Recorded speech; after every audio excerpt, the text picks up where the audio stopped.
La historia de Malvinas es una historia de 5 siglos.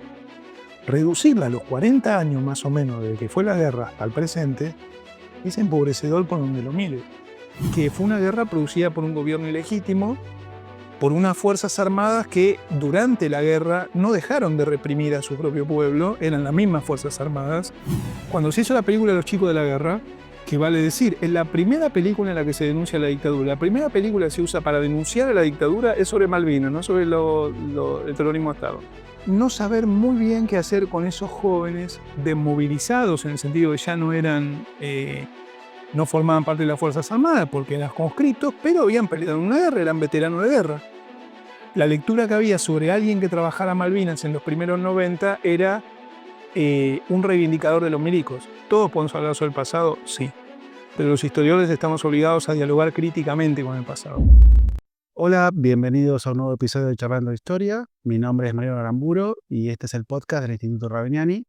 Y hoy vamos a estar charlando de Malvinas y su posguerra. Y para eso tenemos un invitado muy especial que es Federico Lorenz. Federico es historiador y escritor. Hace años que viene trabajando la cuestión y los temas alrededor de Malvinas. Es jefe de Departamento de Historia del Colegio Nacional de Buenos Aires. Es investigador independiente del CONICET. Es egresado de la Universidad Nacional de Luján y doctor en Ciencias Sociales por el IDES, Universidad Nacional de General Sarmiento. Fue becario Guggenheim en varias ocasiones. Ha trabajado en capacitaciones docentes durante muchísimos años. Ha sido también director del Museo Malvinas e Isla Atlántico Sur entre 2016 y 2018 y tiene una cuantiosa obra bibliográfica, en la cual voy a citar solamente 4 libros importantes que me parecen súper importantes. Malvinas, Historia, Conflictos y Perspectivas, del 2022. Fantasma de Malvinas, un libro de viaje del año 2021. La Guerra por Malvinas, 1982-2012, del año 2012, editado por Edasa. Y Malvinas, una guerra argentina, del año 2009, editado por Sudamericana. Federico, bienvenido y muchas gracias por estar con nosotros. Gracias por la invitación. Quería comenzar con pues, un tema candente, Malvinas siempre para la Argentina y sobre todo la posguerra de Malvinas, que parece ser un tema un poco abordado. Entonces quería meter cómo pensar Malvinas y su posguerra y qué lugares comunes hay para pensar esa posguerra. Uno podría decir que hasta el 82, recordemos que la guerra fue entre abril y junio del 82, había una forma de pensar la temática de Malvinas. Recordemos que hay un conflicto, una disputa con Gran Bretaña por la soberanía de las islas. Gran Bretaña las ocupó en 1833. Y durante el siglo XX hasta 1982 se construyó lo que podemos llamar la causa nacional de Malvinas, la causa por la recuperación de las islas. Es decir, que por un lado estuvo esa acumulación de símbolos y de vehículos culturales asociados a Malvinas que no hay fuerza política que no los haya tomado en algún momento de la historia argentina. Ahora, en 1982, la dictadura militar, al producir el desembarco en Malvinas, pone un corte, a mi juicio, muy grande a eso. ¿Por qué? Porque después de la guerra, esto viene hasta el presente y va a seguir unos cuantos años más, si hasta el 82 decir Malvinas quería decir una disputa por la soberanía, hoy la lectura automática en relación con Malvinas, si uno dice Malvinas por la calle, es la remisión a la guerra. Uno puede explicar eso en términos de memorias sociales, es lógico. La marca de la guerra son fuertes y hay distintas escalas para eso, después podemos volver. Pero de algún modo eso se comió la forma anterior de construir el vínculo con Malvinas. Es como que ahora Malvinas quiere decir la guerra y nada más. Y la historia del archipiélago, la cuestión geográfica, una cantidad de cosas que uno antes aprendía, como los títulos históricos, los títulos geográficos, quedaron relegados y no lo estudia tanta gente. Ahora es como que se está volviendo a eso.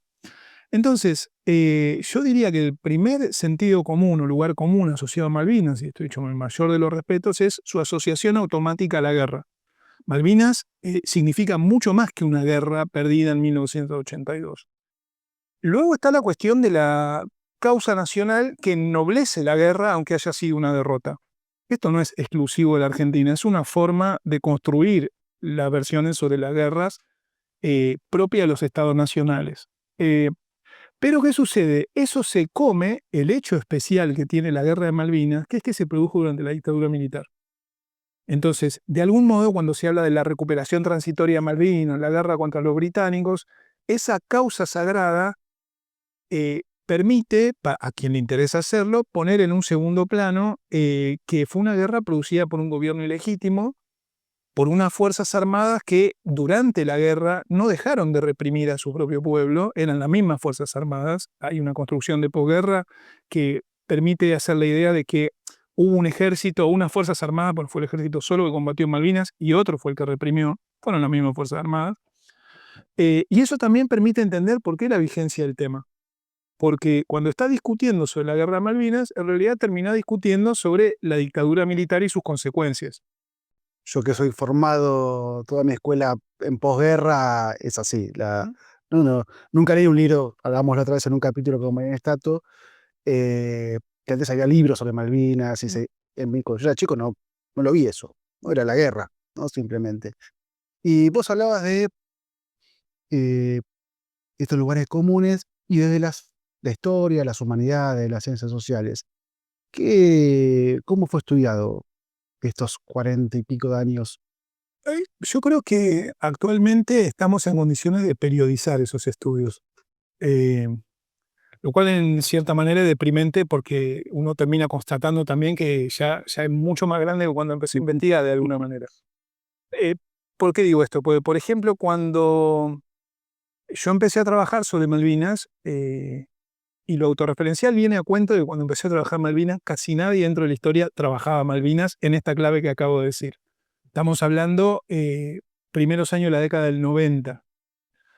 Eh, Trabajar Malvinas en esa época, pensemos lo que era el campo de las ciencias sociales, y me atrevería a decir de la historia en particular, ¿no? Salía de la dictadura, la profesionalización del campo historiográfico, con una cantidad de elementos virtuosos, pero por supuesto, digamos, a costa, entre comillas, de perder de vista ciertos objetivos o temas de investigación.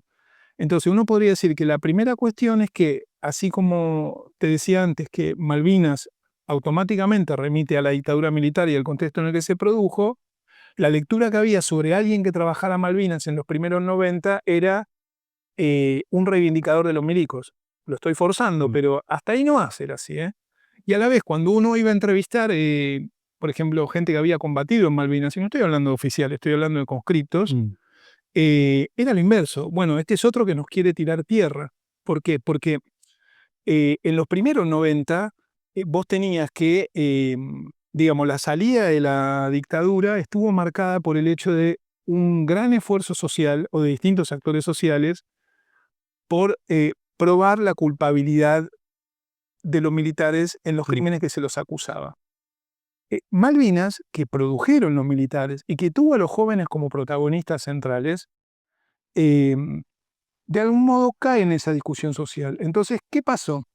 Que si vos, para probar los crímenes de la dictadura, y estoy forzando un argumento, ahora hay mucho más trabajo, pero hay que tratar de ponerlo en los 90, vos tenías que mostrar todo lo malos que habían sido los militares y todo lo inocentes que habían sido sus víctimas. Inocentes quería decir no tener participación política, no estar en las organizaciones armadas, etc. Esa matriz para entender el pasado dictatorial le cayó a los que habían combatido en Malvinas también. Y esto es complejo en términos de experiencia de guerra, porque uno que ha entrevistado una cantidad de soldados conscriptos combatientes de Malvinas sabe que nunca son completamente pasivos en su testimonio, en la forma que evocan la guerra. Entonces, esa forma de entender la relación, por ejemplo, entre jóvenes y adultos, que tenía que ver con la victimización por parte de los adultos de uniforme, no les cuadraba. Esto fue emblemático en los 80, no solo en los 90.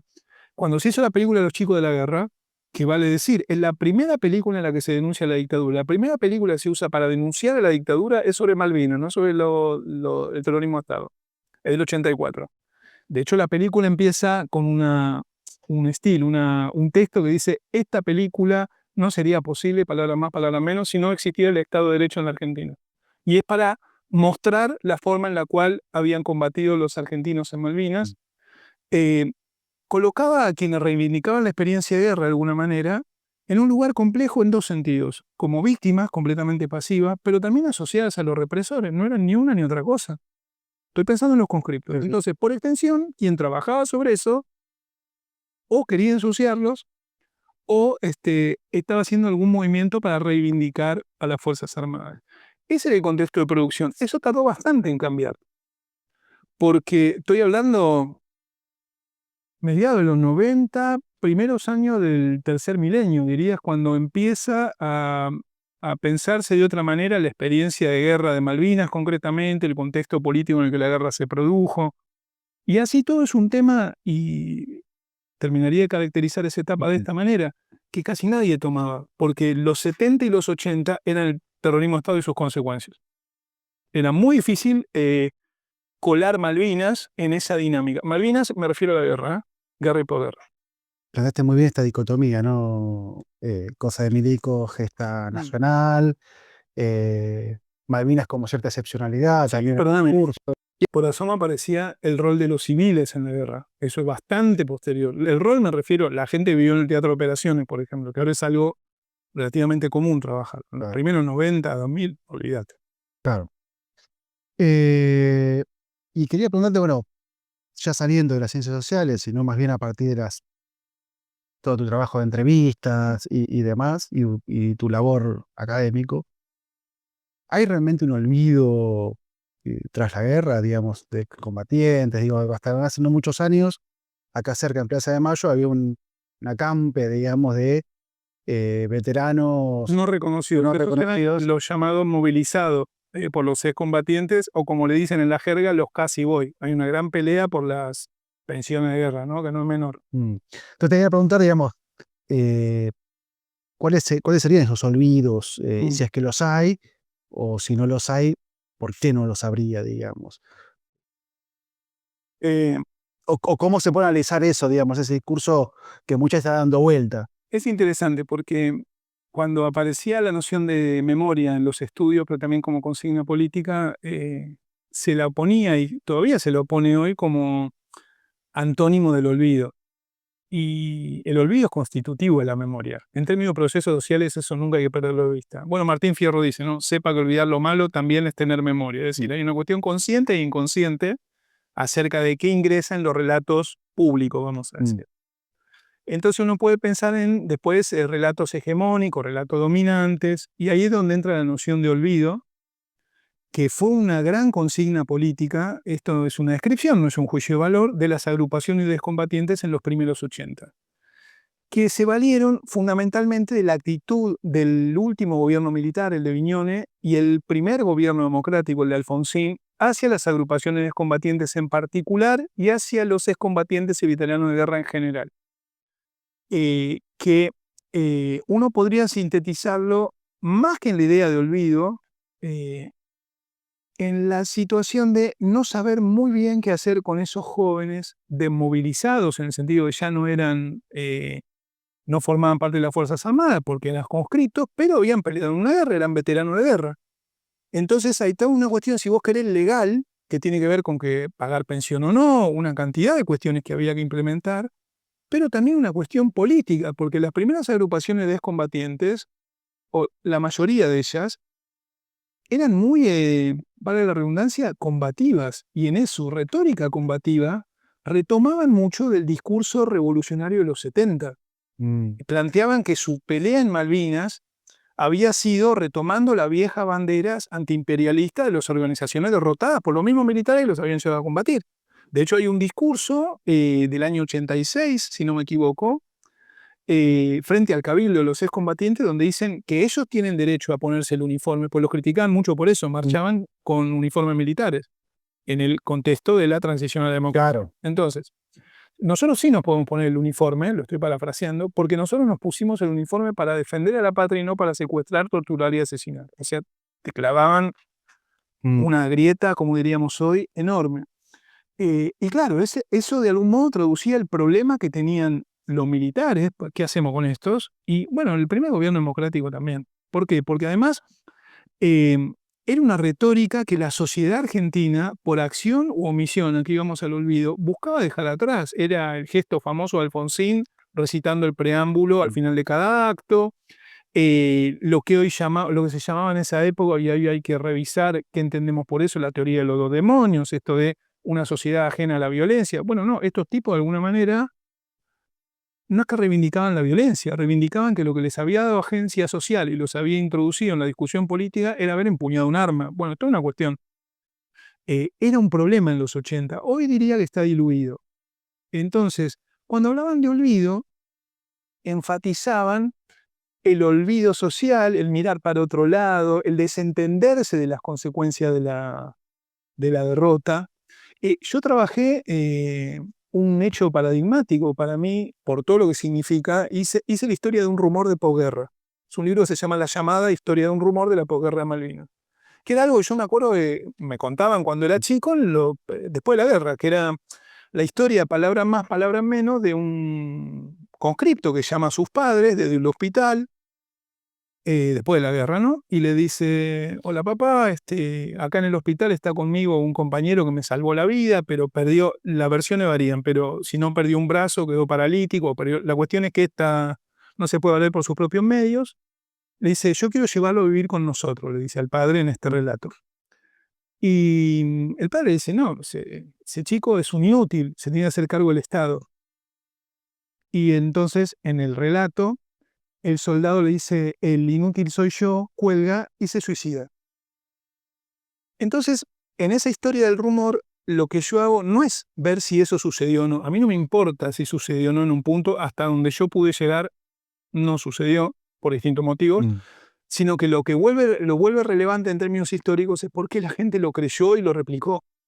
Claro. Lo podés seguir escuchando. Yo me atrevería a decir, el libro creo que lo publiqué en 2015, si no me equivoco, hasta el 2009 yo tengo registro de que eso te lo contaban en relación con Malvinas. Ese rumor de alguien, de un joven que vuelve y que su familia, simbólicamente la patria, lo rechaza, es un emblema de esa situación, más que de olvido, de profunda incomprensión, incapacidad de escuchar por parte de la sociedad que los había acompañado para combatir. Entonces a mí me gusta. La palabra olvido es fuerte, es probablemente lo que hayan sentido muchos, pero a mí me parece que en términos analíticos puede ser más útil hoy, esto lo puedo decir hoy, después de toda esa acumulación de trabajo, la idea de incomprensión. De algún modo pasaba lo mismo con quienes buscaban hablar de la experiencia militante revolucionaria. No tenían contexto en los 80. Federico, muy interesante esto de cómo las sociedades piensan o usan la memoria para acontecimientos trágicos en el corto plazo, ¿no? Digo, y te quería preguntar, eh, ¿quién puede contar ese pasado, ¿no? En el sentido de quién lo puede estudiar, quién lo puede contar. Digo, uno ve, digamos, muchos veteranos que son portavoces, digamos, de las experiencias, y en ese sentido, ¿cómo dialoga la historia con la memoria? ¿No? Bien, Algo adelantaste recién. en principio me sale decir esto que puede ser pensado demagógicamente, pero es algo en lo que creo. Todos podemos hablar del pasado. Ahora, hay distintas legitimidades para hablar del pasado. El problema, para empezar a poner los problemas, es cuando se confunden los registros eh, por ignorancia o con total intención. Es decir, no es lo mismo el discurso histórico que el discurso testimonial, aunque obviamente dialogan. Por supuesto que no es la misma la legitimidad de alguien que ni siquiera había nacido en el 82 que alguien que vivió la guerra. Pero eso no quiere decir que yo no pueda hablar sobre un pasado heredado. Digamos, el grueso de los historiadores nos quedaríamos sin trabajo si fuera así. Esa es una primera cuestión. Es reducirlo al absurdo, pero es como funcionan muchas veces las discusiones. Uno puede entrevistar veteranos, estamos hablando de Malvinas, pero se puede trasladar a un montón de situaciones que tienen que ver con que queda gente viva de los procesos históricos que estudiamos. Es que, por ejemplo, los veteranos te dicen: ¿qué van a esperar? ¿Que seamos como Cabral y Satín? Nosotros estamos vivos, ¿por qué no podemos hablar de la guerra? Bueno, fíjate los puentes que hacen, ¿no? Pero claro, el testimonio tiene, en el sentido común de muchas personas, el valor de verdad. Yo le agregaría una dificultad mucho más de contexto de esta época, que es la inmediatez de la forma en la cual nos vinculamos con cualquier tipo de discurso histórico. Mm. Eso es muy complejo para la construcción, digamos, que sigue empezar a delimitar el campo más de nuestro trabajo, del conocimiento crítico del pasado. sea, y ahí empiezo a establecer distinciones. ¿Todos podemos hablar sobre el pasado? Sí. Pero los historiadores estamos obligados a dialogar críticamente con el pasado. Eso muchas veces nos transforma en aguafiestas o en actores del bueno pero. Y no necesariamente quien uno está entrevistando, de la escuela a la que uno lo invitan, de la municipalidad donde nos dicen ayúdanos a armar el proyecto de historia local, le gusta.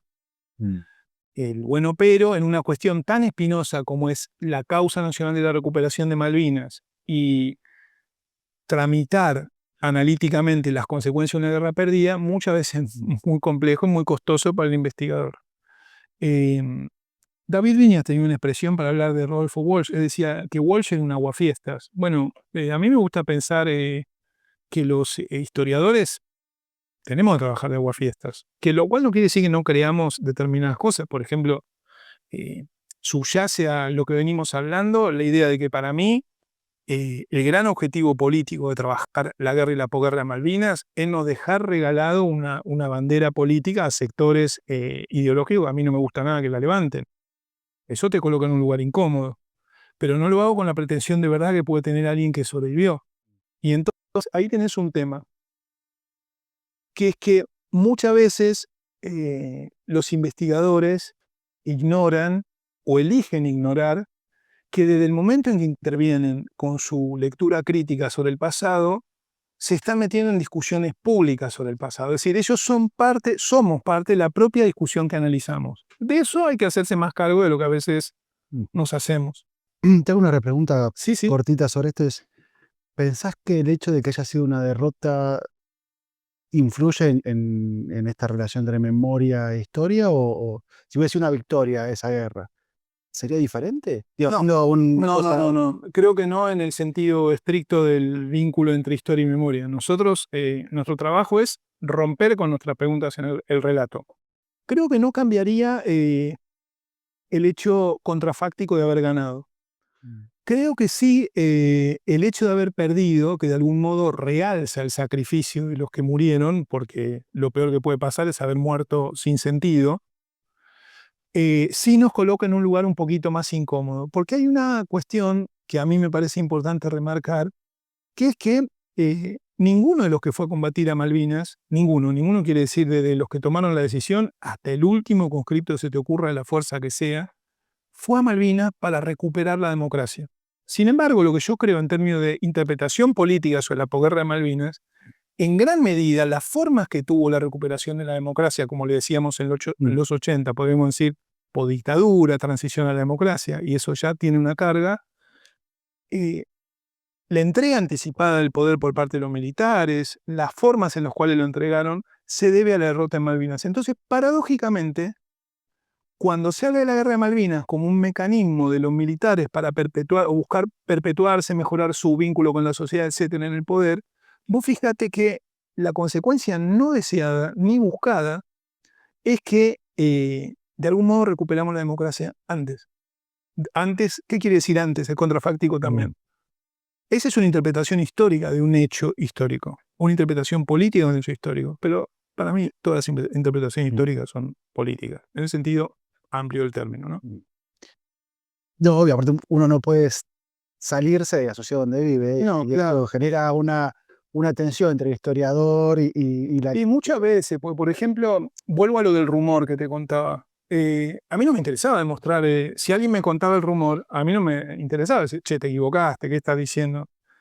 Lo interesante es por qué lo creía, cómo es que un relato tan terrible como ese les pareció verosímil, y les pareció verosímil porque nadie los escuchaba, porque se fijaba en el documento y de verdad no dan trabajo, sobre todo en los primeros años, porque las autoridades del Estado Nacional no lo recibían, porque la verdad es que el primer desfile de veteranos de guerra y excombatientes, digo la verdad, porque a mí me hubiera gustado que fuera en otro contexto, fue durante la presidencia de Menem. Entonces ahí tenés contradicciones enormes, uno de los gobiernos más entreguistas desde el punto de vista político, bueno, es de los primeros en reivindicar, si vos querés, a quienes combatieron en Malvinas, con un montón de salvedades, ¿viste? Eso es lo complicado. Claro. Porque automáticamente los que reciban tu discurso, tu interpretación, te van a estar ubicando en alguno de esos puntos de... alguna de esas trincheras, estamos hablando de la guerra. Sí, sí. Por eso es que hay que estar muy seguro de lo que uno trabaja. Bueno, es esto de Thompson, ¿no? De Edward Thompson, el historiador marxista británico. Él decía, bueno, justamente como nos acusan de parciales, estamos obligados a hacer una historia tan buena como la historia puede hacer. De algún modo, ese tipo de discusiones te ponen la vara alta, Es así. pero hay que hacerse cargo de las consecuencias. No, súper interesante todo lo que nos estás contando y la forma que nos estás haciendo pensar esto que con lo que convivimos, ¿no? Que es esta posguerra. Y vos en algún texto haces referencia de esencializar Malvinas, en el sentido de entenderlo como una cuestión cultural y un proceso, ¿no? Eh, ¿Qué entendés por ese proceso y cómo si podrías ampliarlo, ¿no? Bueno, cuando yo hablo de esencializar, estoy pensando más, si vos querés, en la causa nacional por la recuperación que en la guerra y la posguerra. De algún modo, una esencialización va a llevar a la otra. Claro. Entonces, si yo pienso específicamente en las áreas, los investigadores, las humanidades, etcétera, lo que ha sucedido históricamente en relación con Malvinas es que estamos condicionados por el mandato de recuperación, que de hecho es una cláusula transitoria de la Constitución Nacional. Entonces, en algún momento hubo una convocatoria para investigaciones que en uno de los ítems decía trabajo que contribuyan a fortalecer los derechos argentinos sobre las islas. Eso es, si vos querés, es una conclusión a priori de una investigación. Nosotros trabajamos al revés, pero con esto es complicado. Entonces, ¿a qué me refiero con esto? Que, por ejemplo, si yo dijera que buena parte del actual territorio del nordeste argentino era parte de lo que hoy llamaríamos Paraguay, que no era Paraguay, como no era la Argentina, etc., no le molestaría a nadie en un punto. Pero si a mí se me ocurre decir que hasta finales del siglo XIX las fronteras en el Atlántico Sur, entre el continente y Malvinas, eran móviles, la presencia estatal nacional era débil, había presencia social y humana preexistente, donde la cuestión de la nacionalidad era secundaria, porque a finales del siglo XIX no había algo llamado Argentina, como lo entendemos, como el mapita con forma de churrasco en el Atlántico Sur, me matan. Entonces, ¿cómo es esto de que para algunos territorios y algunos temas sí, pero para otros no? Ahí entra el tema de la memoria. Che, este está escupiendo sobre los muertos, este es un antipatriota, una cantidad de cosas. No, la verdad es que yo estoy aplicando las reglas de mi oficio a un problema histórico, que es, por ejemplo, la ocupación humana del espacio en una región determinada. Esa es una primera esencialización. La segunda tiene que ver con las formas en las cuales hablamos de la guerra y la posguerra. Si yo la pienso como una guerra sagrada, bueno, estamos en problemas. ¿Por qué? Porque los muertos, sobre todo si son los muertos por la patria, bueno, son los santos laicos, ¿no? Las naciones modernas han construido todo un repertorio simbólico alrededor de eso. Entonces, lo que a mí me parece importante cuando digo desesencializar es que a mí me parece que lo que no le prestamos tanta atención es que una forma de entendernos como país fue a la guerra y perdió, y lo que no deberíamos permitirnos es seguir pensando nuestro lugar como país, nuestro lugar como sociedad de la misma manera, como si la guerra no hubiera sucedido, así como no podemos pensarlo como si el terrorismo de Estado no hubiera sucedido. ¿Por qué eso sí y la guerra no? Esa esencialización es muy peligrosa analíticamente y te diría políticamente. Porque entonces, si la causa es sagrada y aunque perdimos eran motivos nobles para combatir, bueno, a lo mejor hay un punto para reivindicar a la dictadura. La verdad que para mí eso sí es un problema. Puede ser generacional, sin duda. Pero Esto de que esté la reivindicación en la Constitución y que el Estado tenga su secretaría o subsecretaría, no me acuerdo en su momento, cómo afectaba la labor de un historiador con respecto, bueno, que se haya creado un museo, ¿no? Del cual vos fuiste director. Digamos, ¿cómo combinabas tu labor profesional como historiador con también la tarea que tiene un museo, que es preservar la memoria, o construir también una memoria? yo cuando me presenté a la dirección del museo fui pequeño ingenuo. O sea, tenía una idea, así como ahora estoy cancheramente diciendo, bueno, somos los aguafiestas, tenemos que someter toda crítica, etcétera. Para mí era una cuestión casi de sentido común que alguien que tenía una cierta experticia sobre un tema se presentara para director del Museo Nacional sobre Malvinas. Porque un museo en el cual confluyen la reivindicación de una guerra, aunque retóricamente se criticaba la guerra en el museo, con la reivindicación de una causa nacional, no era el mejor lugar para producir la apropiación crítica, porque mi mirada, el guión histórico que yo me imaginaba para el museo era preexistente a mi dirección, el museo lo inauguró en 2014, justamente proponía todos estos matices. Si yo tuviera que sintetizar lo que venimos hablando, mi propuesta analítica y conceptual sobre Malvinas es una reivindicación del gris en todos sus matices. Y bueno, la verdad que la causa nacional y la guerra sagrada es binario, blanco-negro, con nosotros o contra nosotros, ¿no? Y eso atravesaba el museo en toda la forma que se te ocurriera, y volvió el trabajo de director particularmente ingrato, porque el 2016, recordemos, es el primer año del gobierno de Mauricio Macri después de la experiencia kirchnerista. La presidencia de Néstor y las dos presidencias de Cristina Fernández. Entonces, esto que hablamos, la memoria y la política, o la historia y la memoria, o los usos públicos del pasado, para ponerle un nombre más formal, en el museo tenía un catalizador infernal.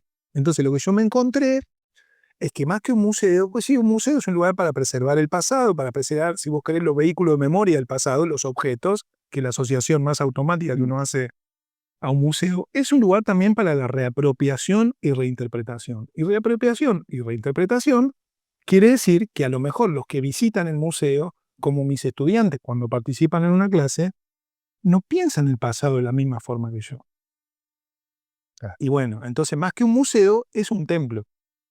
Es un sagrario. Hay una cantidad, el museo puede transformarse, vamos a decirlo así, en un lugar donde están depositados todos los símbolos de la forma que tenemos de entender nuestro vínculo con Malvinas. Entonces yo pongo la principal objeción que le haría al museo, y todavía le hago, y se la hice como director, pero no lo pude modificar, es que, por ejemplo, te habla de Malvinas vive gente, pero nunca hablamos de la gente que vive en Malvinas.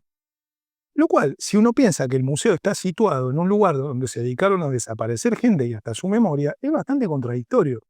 Por eso yo digo que hay que pensar las dos cosas juntas. No Malvinas en términos de una historia que es de 5 siglos. La historia de Malvinas es una historia de 5 siglos.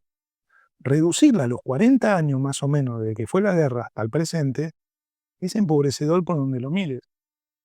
Porque entre otras cosas, algo que no mencioné cuando hablaba de desesencializar, es que si ya de por sí nosotros somos un país que por la propia conformación del Estado Nacional y demás, somos uno de los países con mayor litoral marítimo, ¿no? No nos pensamos como país marítimo. No.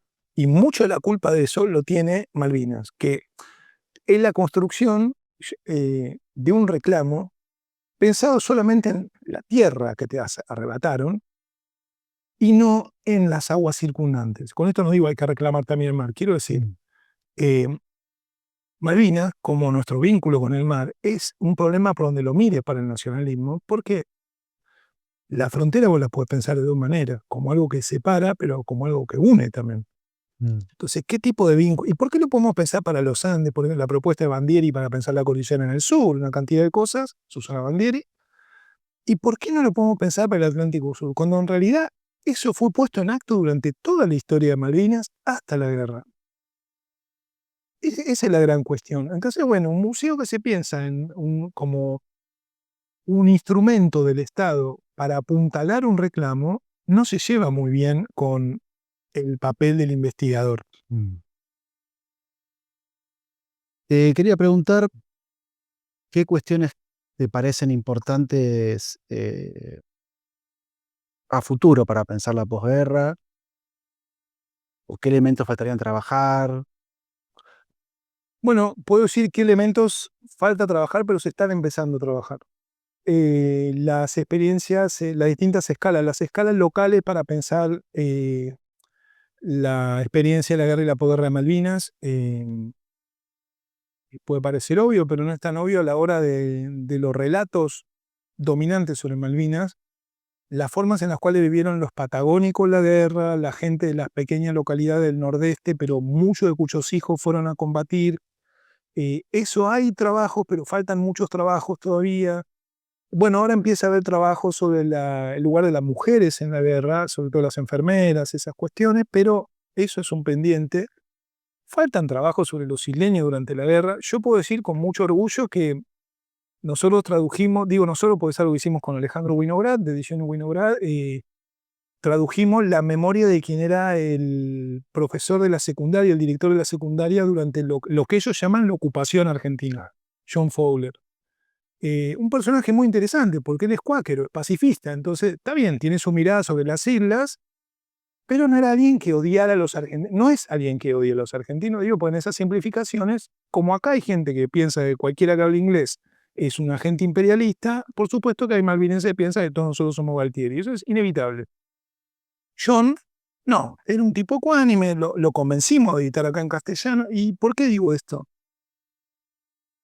Porque a mí me parece que si nosotros le prestamos atención, por ejemplo, a las experiencias de los isleños durante la guerra y la posguerra, pero más ampliamente, cómo era vivir en Malvinas, antes de la guerra, cómo es ahora, vamos a encontrar una cantidad de puntos de contacto con los argentinos continentales que viven en la misma latitud que Malvinas. Yo siempre pongo el mismo ejemplo.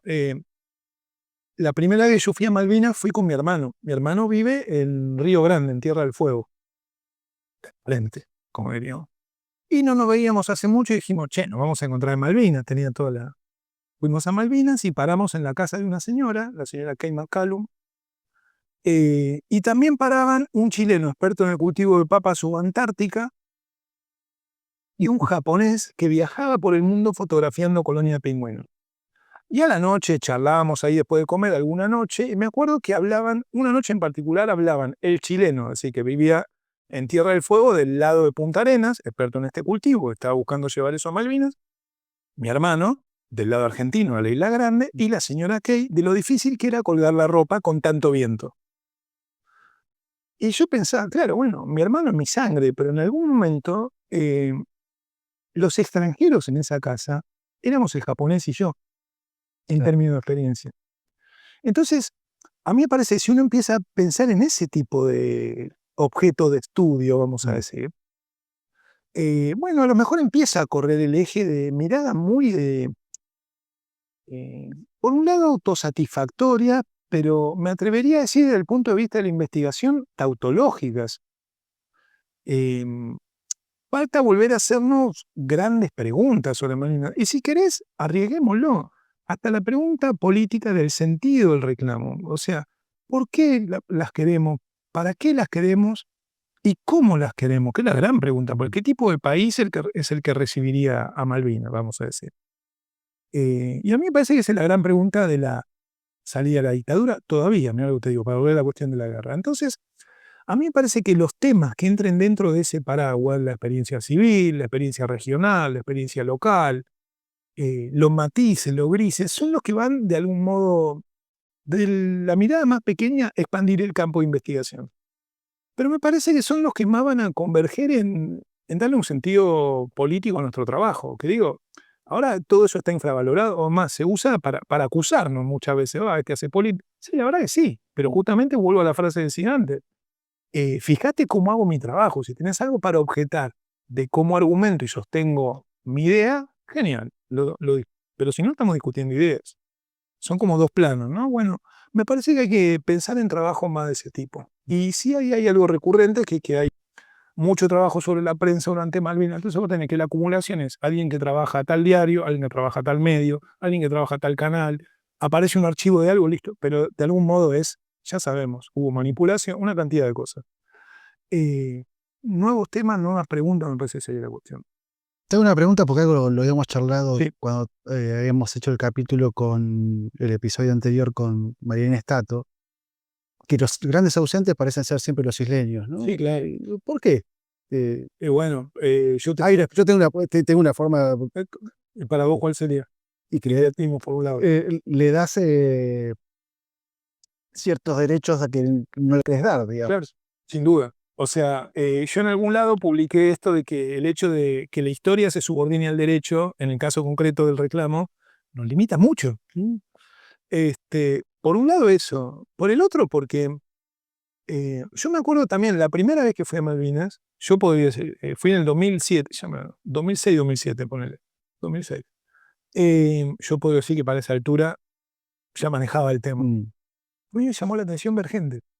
Gente quiere decir gente viviendo ahí. Claro. Pero además, en la cabeza, es lo que decíamos al comienzo, es el lugar de la guerra. Yo tuve la suerte de volver una segunda vez y lo que veía era la Patagonia en expansión en el siglo XIX. Claro, ya cuando digo Patagonia estoy siendo provocador.